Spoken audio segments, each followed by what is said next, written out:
காரைக்கால் சிறையிலிருந்து 12 ஆண்டுகளுக்கு முன் காலாவதியான பழைய போலீஸ் வேனில் 12 குற்றவாளிகள், 26 காவலர்கள் என 38 பேர் 150 கிலோமீட்டருக்கு புறப்பட்டது அதிர்ச்சியை ஏற்படுத்தியுள்ளது. விவரங்களோடு இணைகிறார் நமது செய்தியாளர் அந்தோணிராஜ். வணக்கம் அந்தோணிராஜ், இது தொடர்பான விவரங்கள்.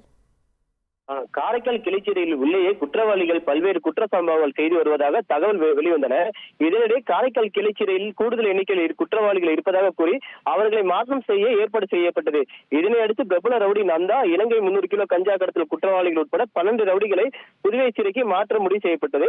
அதன்படி இன்று குற்றவாளிகளை புதுவை சிறைக்கு அழைத்துச் செல்ல 15 பேர் மட்டுமே செல்லக்கூடிய போலீஸ் வேன் கொண்டுவரப்பட்டதில் IRPN போலீசார், லோக்கல் போலீசார், உதவி ஆய்வாளர் உட்பட 26 போலீசாரும் குற்றவாளிகள் 12 பேர் என மொத்தம் 38 பேர் ஒரே வாகனத்தில் சிறையில் குற்றவாளிகளை போலீஸ் வேனில் ஏற்றி திணித்துக் கொண்டு சென்றனர். முக்கியமாக இந்த வேனில் முறையாக பராமரிப்பு இல்லாமல் இருக்கைகள் அனைத்தும் சேதமடைந்து வேன் அடிப்பாகத்தில் ஓட்டைகள் உள்ளதில் அதில் மரப்பலகை வைத்து அடைத்து மிகவும் சேதமடைந்து உள்ள இந்த வாகனத்தில் காரைக்காலில் இருந்து புதுச்சேரி காலாப்பட்டு சிறைக்கு வரை 150 கிலோமீட்டர் பயணம் செய்ய தகுதியில்லாத இந்த வாகனத்தை காவல்துறையிடம் கொடுக்கப்பட்டது.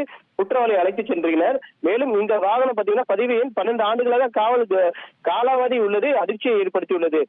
அதே போல இந்த மேலும் காவல்துறையினர் பொதுமக்களுக்கு பாதுகாப்புகள் வழங்கி வரும் அவர்களுக்கே தற்போது முறையான பாதுகாப்பு இல்லாத வாகனத்தை வழங்கியது பெரும் அதிர்ச்சியை ஏற்படுத்தியுள்ளது. புதுச்சேரி அரசும் காவல்துறையை உடனடியாக நடவடிக்கை எடுக்க வேண்டும் என்று கோரிக்கை விடுக்கப்பட்டுள்ளது. உங்கள் விவரங்களுக்கு நன்றி அந்தோணிராஜ்.